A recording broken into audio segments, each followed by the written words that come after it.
Hello বন্ধুরা, গল্পটি আলায়া নামের এক মহিলার, যিনি তার ১৩ বছরের ছেলের সাথে থাকেন। তিনি তার স্বামী থেকে আলাদা হয়েছেন, কিন্তু একদিন তার বাড়িতে একটি অজানা অতিথি আসে যে কারাগার থেকে পালিয়ে এসেছে।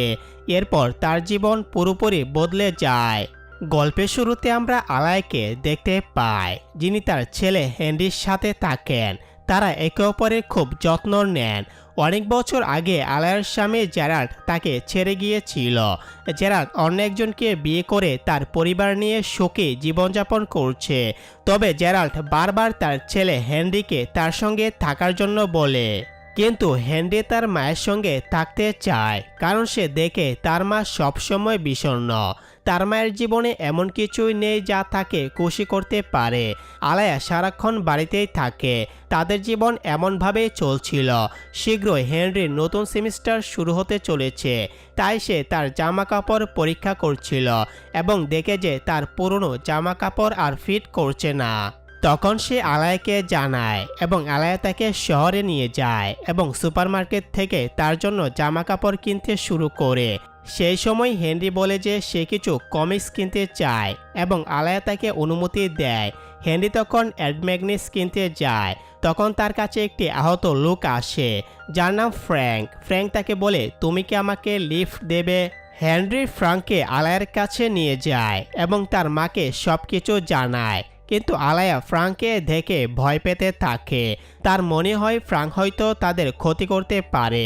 ফ্র্যাঙ্কের পেট থেকে রক্তক্ষরণ হচ্ছিল, যা দেখে তার মনে হয় যে লোকটি হয়তো কোনো খুনি। যখন আলায়া ফ্র্যাঙ্ককে সাহায্য করতে অস্বীকার করে, ফ্র্যাঙ্ক হেনরির গলায় হাত রাখে এবং আলায়াকে ভয় দেখায়। ফলে আলায়া বাধ্য হয়ে তাকে গাড়ির কাছে নিয়ে যায়। তারা গাড়িতে উঠে বসে। ফ্র্যাঙ্ক বলে, আমাকে তোমার বাড়িতে নিয়ে চলো। সেই সময় আমরা চারদিকে পুলিশদের দেখতে পাই। তারা সবাই ফ্র্যাঙ্ককে খুঁজছে। অবশেষে আলায়া হেনরিকে নিয়ে বাড়ি ফেরে। সে ফ্র্যাঙ্কের জন্য চা বানায়, কিন্তু একটি ছুরি লুকিয়ে রাখে নিজের আত্মরক্ষার জন্য। ফ্র্যাঙ্ক তখন তাদের সবকিছু খুলে বলে। সে জানায়, আমি জেল থেকে পালিয়ে এসেছি। আমি অসুস্থ ছিলাম, তাই তারা আমাকে হাসপাতালে নিয়ে গিয়েছিল। সেখান থেকে আমি পালাই। এখন পুলিশ আমাকে খুঁজছে। তবে আমি শুধু সন্ধ্যা পর্যন্ত এখানে থাকব। আমার ক্ষত সারাই করব এবং ট্রেন এলে সেখানে উঠে চলে যাব। এই কথা শুনে আলায়া বলে, তুমি সন্ধ্যা পর্যন্ত এখানে থাকতে পারো, তবে আমার বা হেনরির কোনো ক্ষতি করবে না। ফ্র্যাঙ্ক প্রতিশ্রুতি দেয়, আমি তোমাদের কোনো ক্ষতি করতে চাই না। এরপর তারা সবাই টিভি দেখতে শুরু করে এবং সব জায়গায় ফ্র্যাঙ্কের খবর দেখানো হচ্ছে।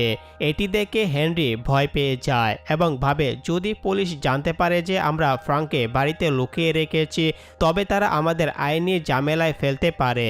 তবে আইলা তার ছেলেকে আশ্বস্ত করে বলেন যে কিছুই হবে না। এরপর ফ্র্যাঙ্ক বলে, তোমার কথাই ঠিক, তাই আমি যাওয়ার আগে তোমাদের হাত বেঁধে রেখে যাব, যাতে সবাই ভাবে আমি তোমাদের জোর করে এইখানে আটকে রেখেছি এবং এটি তোমাদের ইচ্ছাই হয়নি। এই কথা বলার পর ফ্র্যাঙ্ক প্র্যাকটিস শুরু করে কিভাবে তাদের হাত বাঁধবে। ফ্র্যাঙ্ক আলায়াকে শেখায় কিভাবে তারা সহজে বাঁধন খুলে ফেলতে পারবে। এরপর ফ্র্যাঙ্ক তাদের বেঁধে রেখে নিজের জন্য এবং তাদের জন্য খাবার তৈরি করতে শুরু করে। সে খাবার রান্না করার পর আলায়া এবং হেনরিকে স্বাদ গ্রহণ করায়। পরে সে তাদের খাবার পরিবেশন করে এবং সবাই একসঙ্গে খাবার খায়। রাত গভীর হলে হেনরি ঘুম থেকে উঠে এবং তার মায়ের দিকে যায়। তখন সে দেখে ফ্র্যাঙ্ক তার মাকে বেঁধে রেখেছে। এতে সে ভাবে ফ্র্যাঙ্ক হয়তো পালানোর চেষ্টা করছে। এদিকে ফ্র্যাঙ্ক নিচে ঘুমিয়ে থাকে। হেনরি এসব কিছু লক্ষ্য করে, কিন্তু কোনো কিছু বলে না।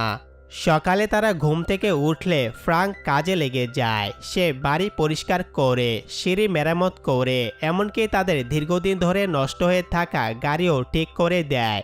ফ্র্যাঙ্ক বাড়ির সমস্ত নষ্ট মেশিন মেরামত করে দেয়। এরই মধ্যে সে হেনরিকে বেসবল খেলা শেখায়। হেনরি এবং ফ্র্যাঙ্ক একসঙ্গে সময় কাটিয়ে খুব খুশি হয়। এদিকে দূর থেকে আলায়া সবকিছু লক্ষ্য করে। ফ্র্যাঙ্ককে দেখে আলায়ার মনে হয় যেন সে তার হারিয়ে যাওয়া বাবাকে ফিরে পেয়েছে। কিছুক্ষণ পর যখন তারা সবাই একসঙ্গে বসে থাকে, তখন দরজায় কড়া নাড়ার শব্দ হয়। ফ্রাঙ্ক আলাইকে ধরে রাখে এবং হেনরিকে নির্দেশ দেয় যে হোক না কেন তাকে বলো তোমার মা বাড়িতে নেই এবং তাকে ভেতরে আসতে দিও না। হেনরি ঠিক সেইভাবেই কাজ করে। দরজা খুলতে সে তার প্রতিবেশীকে দেখতে পায়, যিনি তাদের জন্য অনেকগুলো আপেল নিয়ে এসেছেন। প্রতিবেশী হেনরিকে তার মায়ের কথা জিজ্ঞেস করলে হেনরি বলে তার মা বাইরে গেছেন। প্রতিবেশী সতর্ক করে দিয়ে বলেন সাবধানে থেকো, কারণ একটি আসামি জেল থেকে পালিয়ে এই এলাকায় এসেছে। এই কথা বলে প্রতিবেশী চলে যান। ফ্রাঙ্ক প্রস্তাব দেয় আমরা এই আপেলগুলো দিয়ে পাই তৈরি করব। এরপর ফ্রাঙ্ক পাই তৈরি করা শুরু করে এবং এটি আলায়া ও হেনরিকে শেখায়। তিনজন একসঙ্গে পাই তৈরি করে। এই সময় আলায়া প্রথমবারের মতো ফ্রাঙ্কের প্রতি আকৃষ্ট হতে শুরু করে এবং তার সঙ্গ উপভোগ করে। ফ্রাঙ্ক খুব ভালো পাই তৈরি করে এবং তারা সবাই এটি উপভোগ করে। পাই তৈরির সময় ফ্রাঙ্ক প্রথমবারের মতো আলায়ার হাত স্পর্শ করে। আলায় আরামদায়ক বোধ করে এবং ফ্রাঙ্কের কাঁধে মাথা রাখে। তারা একে অপরের কাছাকাছি আসতে শুরু করে, কিন্তু ঠিক তখনই চারপাশে পুলিশের গাড়ি এসে উপস্থিত হয়। এটি দেখে তারা সবাই আতঙ্কিত হয়ে পড়ে। তখন ফ্রাঙ্ক বলেন মনে হচ্ছে এখন সময় এসেছে আমার এখান থেকে চলে যাওয়ার, কারণ আমি তোমাদের বিপদে ফেলতে চাই না। তবে ফ্রাঙ্কের কথা শুনে আলায়া বলেন তুমি এখানেই থেকে যেও, কারণ তোমার আঘাত এখনো সম্পূর্ণরূপে সেরে ওঠেনি। একবার তুমি পুরোপুরি সুস্থ হয়ে গেলে তখন চলে যেও। হেনরিও ফ্রাঙ্ককে থাকতে বলে, কারণ এখন তারা দুজনেই ফ্রাঙ্ককে পছন্দ করতে শুরু করেছে। ফ্রাঙ্কের আগমনের পর তাদের পরিবার সম্পূর্ণ মনে হয়েছিল। ফ্রাঙ্ক রাজি হয়ে থেকে যান এবং পরদিন সকালে উঠে বাড়ির ছাদ পরিষ্কার করতে শুরু করেন। আলায়া তার জন্য কফি বানিয়ে নিয়ে আসেন। ধীরে ধীরে তাদের মধ্যে আরও ঘনিষ্ঠতা তৈরি হয়। ফ্রাঙ্ক এরপর বাড়ির অন্যান্য কাজও করেন। তিনি গাড়ির টায়ার বদলান এবং সিঁড়িগুলো পুরোপুরি মেরামত করেন। এমনকি তিনি আলায়ার সঙ্গে নাচতেও শুরু করেন। এরপর তারা হেনরিকে সুপারমার্কেটে পাঠান যাতে সে গ্লোসারি নিয়ে আসতে পারে। হেনরি সুপারমার্কেটে যায় এবং সেখানে তার একটি মেয়ে এলেনোরার সঙ্গে দেখা হয়। এলেনোরা এই শহরে নতুন এসেছে এবং সে হেনরির সঙ্গে কথা বলে জানতে চায় শহরে কী কী আকর্ষণীয় জায়গা রয়েছে।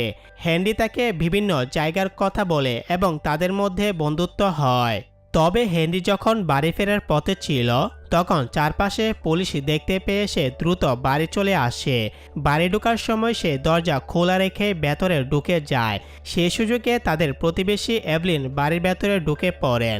আলায়া তাকে বাইরে নিয়ে যান এবং কথা বলেন। এভলিন জানান তিনি তার ছেলে বেরিকে তাদের কাছে রেখে যেতে চান, কারণ তিনি শহরে কাজে যাচ্ছেন। আলায়া শুরুতে রাজি হননি, কারণ তিনি জানতেন বেরি যদি সেখানে থাকে তবে ফ্র্যাঙ্ককে দেখে ফেলতে পারে। কিন্তু এভলি কিছু না শুনে জোর করে তার ছেলেকে রেখে চলে যান। শেষমেশ আলায়া তাকে বাড়িতে রাখতে বাধ্য হন। বেরি হাঁটতে পারে না এবং কথা বলতেও পারে না, তাই ফ্র্যাঙ্ক তার সামনে চলে আসেন, কারণ তিনি জানেন যে বেরি কিছুই বলতে পারে না। এরপর ফ্রাঙ্ক তাকে বেসবল খেলতে নিয়ে যান। ফ্রাঙ্ক সবার সঙ্গে বেসবল খেলার সময় আয়লাকেও শেখান এবং তাকে একটি শট মারার সুযোগ দেন। এটি দেখে আলায়া খুবই খুশি হন। এইভাবেই তাদের দিনটি আনন্দে কেটে যায়। রাতে সবাই বাড়ির ভেতরে চলে আসে এবং যখন তারা টিভি দেখছিল তখন আবার ফ্রাঙ্কের খবর দেখানো শুরু হয়। সেখানে ফ্রাঙ্কের ছবিও দেখানো হয়, যা দেখে বেরি বুঝে যায় যে ফ্র্যাঙ্ক একজন জেল থেকে পালানো আসামি। ঠিক তখনই বেরির মা সেখানে এসে হাজির হয় এবং বেরিকে নিয়ে যেতে শুরু করে। বেরি বারবার তার মাকে ফ্র্যাঙ্ক সম্পর্কে কিছু বলতে চেষ্টা করে, কিন্তু তার মা কিছুই বুঝতে পারে না এবং তাকে নিয়ে চলে যায়। রাতের মাঝখানে হেনরি জেগে উঠে এবং ফ্রাঙ্ক ও আলায়ার কথোপকথন শুনতে পায়। তারা দুজন পরিকল্পনা করেছিল যে তারা একসঙ্গে কানাডায় চলে যাবে এবং সেখানে নতুন জীবন শুরু করবে।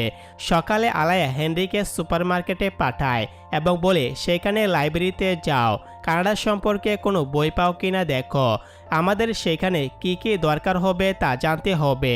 হেনরি বেরিয়ে যায় এবং লাইব্রেরিতে গিয়ে এলেনোরার সঙ্গে দেখা হয়। এলেনোরা কথা বলতে বলতে নিজের গল্প শেয়ার করে। সে জানায় যে তার মা তাকে এখানে পড়াশোনার জন্য পাঠিয়েছে, কিন্তু এটা আসলে একটা অজুহাত। তার মা আসলে তাকে নিজের থেকে দূরে পাঠিয়ে দিয়েছে যাতে সে তার নতুন প্রেমিকের সঙ্গে সময় কাটাতে পারে। এই কথা শুনে হেনরি আরও বেশি উদ্বিগ্ন হয়ে পড়ে। তার মনে হয় তার মাও হয়তো একই কাজ করতে পারে, ফ্রাঙ্কের সঙ্গে পালিয়ে যেতে পারে এবং তাকে একা ফেলে রাখবে। এই চিন্তা তাকে হতাশ করে তোলে। এরপর বাড়ি ফিরে এসে হেনরি আলায়ের কাছ থেকে জানতে পারে যে তারা কানাডায় চলে যাবে এবং সেখানেই থাকবে।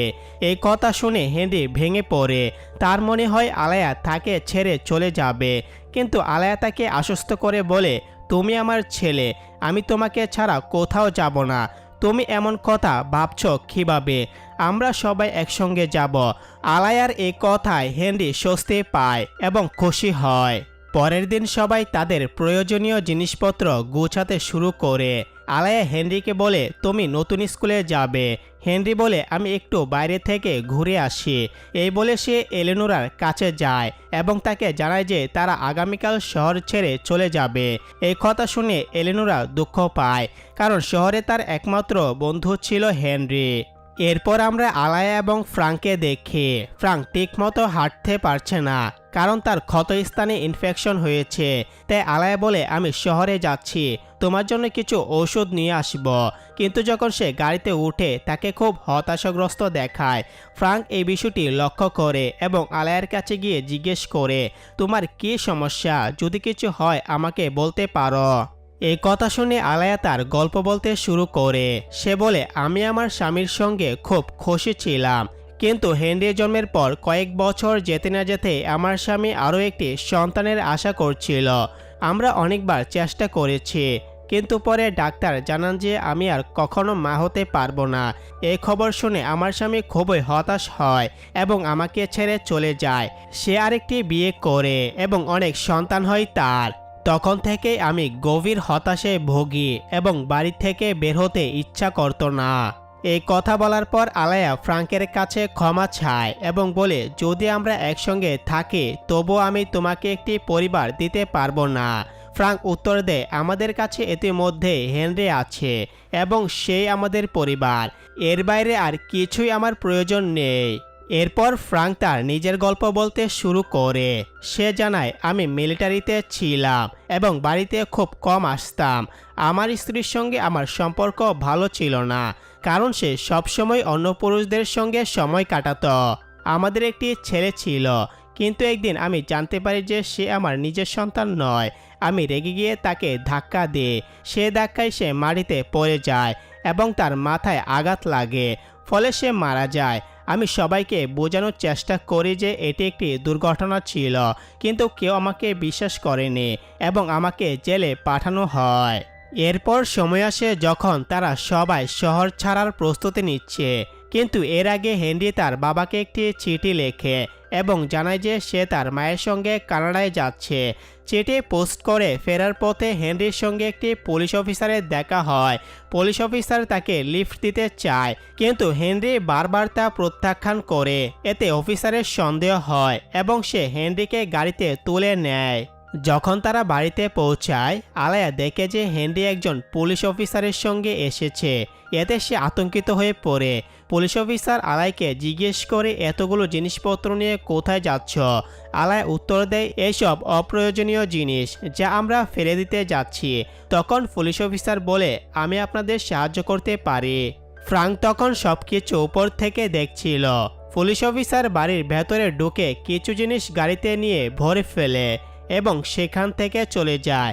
এরপর আলায়া বলে, আমরা ব্যাংকে যাব এবং আমাদের সমস্ত টাকা তুলে নিয়ে আসব। এই কথা বলার পর তারা চলে যায়। তখন ফ্রাঙ্ক বাড়িতে ছিল। ঠিক তখনই তাদের প্রতিবেশী এসে উপস্থিত হয়। সে তাদের জন্য খাবার নিয়ে এসেছিল, কিন্তু সে ফ্রাঙ্ককে দেখে ফেলে এবং চিনে ফেলে, কারণ প্রতিটি নিউজ চ্যানেলে ফ্রাঙ্কের ছবি দেখানো হচ্ছিল। সে ফ্রাঙ্ককে জিজ্ঞাসা করে, তুমি কে? ফ্রাঙ্ক দ্রুত উত্তর দেয়, আমি একজন ইলেকট্রিশিয়ান, এখানে বাল্ব ঠিক করতে এসেছি। এই কথা শুনে প্রতিবেশী সেখান থেকে চলে যায়। ঠিক সেই সময় আলায়া এবং হেনরি বাড়িতে ফিরে আসে। তারা বাড়ির ভেতরে ঢুকতেই চারদিকে পুলিশের সাইরেনের শব্দ শুনতে পায়। ফ্রাঙ্ক তখন বলে, প্রতিবেশীরা নিশ্চয়ই বিষয়টা বুঝে ফেলেছে। এভলিন আমাকে দেখে ফেলেছে, তাই আমি নিজেকে পুলিশের কাছে সমর্পণ করব। আমি আর পালিয়ে বেড়াতে চাই না। এটা বলার পর ফ্রাঙ্ক আলায়া ও হেনরিকে বেঁধে রাখে, যাতে পুলিশ তাদের কাছ থেকে কোনো তথ্য বের করতে না পারে। ফ্র্যাঙ্ক আলায়াকে বলে, তুমি চাইলে আমার জন্য অপেক্ষা করতে পারো। আমি 20 বছর তোমার জন্য অপেক্ষা করব। জেল থেকে মুক্তি পেয়ে প্রথম তোমার কাছে আসব। এই কথা শুনে আলায়া এবং হেনরি দুজনেই কান্নায় ভেঙে পড়ে। ফ্রাঙ্ক বাড়ি থেকে বের হয়ে পুলিশের হাতে ধরা দেয়। পুলিশ তাকে গ্রেপ্তার করে নিয়ে যায়। এরপর আলায়া এবং হেনরি একজন আইনজীবীর কাছে যায়। তারা পুরো ঘটনা জানিয়ে বলে যে তারা ফ্রাঙ্কের মামলা পুনরায় শুরু করতে চায় এবং তাকে মুক্ত করতে চায়। আইনজীবী জানায়, যদি তুমি এই মামলা শুরু করো তবে হেনরির অভিভাবকত্ব হারাতে পারো। এই কথা শুনে আলায়া আরও আতঙ্কিত হয়ে পড়ে। সময় কেটে যায়, কিন্তু আলায়ের মানসিক অবস্থার আরও অবনতি হতে থাকে। এর ফলে সে সত্যিই হেনরির অভিভাবকত্ব হারিয়ে ফেলে। হেনরির বাবাই তার দায়িত্ব গ্রহণ করে, কিন্তু হেনরি বারবার তার মায়ের সঙ্গে দেখা করতে আসে। সময়ের সাথে সাথে হেনরি বড় হতে থাকে। সে কলেজের বেসবল টিমে যোগ দেয়, কারণ ফ্র্যাঙ্ক তাকে বেসবল খেলতে শিখিয়েছিল। কিছুদিন পর হেনরির একটি গার্লফ্রেন্ড হয় এবং সে বড় হলে একটি পায়ের শপ খোলে। তার পায়ে পুরো শহরে বিখ্যাত হয়ে যায়। এই পায়ের রেসিপি তাকে ফ্র্যাঙ্ক শিখিয়েছিল।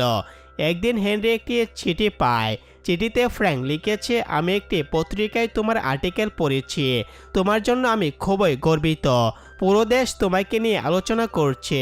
আমি শীঘ্রই জেল থেকে মুক্তি পাচ্ছি, তাই তোমার অনুমতি চাই। আমি তোমার মায়ের সঙ্গে থাকতে চাই এবং তাকে কোনো কষ্ট দেব না। হেনরি এই কথা তার মাকে জানায়। ফ্র্যাঙ্ক জেল থেকে বের হলে সে তার সামনে আলায়াকে দেখে। তখন তারা দুজনে বৃদ্ধ হয়ে গেছে। 20 বছর পর তাদের দেখা হয়। তাদের চোখে জল আসে। তারা একে অপরকে জড়িয়ে ধরে এবং সিদ্ধান্ত নেয় যে জীবনের বাকি সময়টা একসঙ্গে কাটাবে। এইভাবে গল্প শেষ হয়। ভিডিওটি ভালো লাগলে লাইক, শেয়ার এবং চ্যানেলটি সাবস্ক্রাইব করতে ভুলবেন না। দেখা হবে পরবর্তী ভিডিওতে। ধন্যবাদ।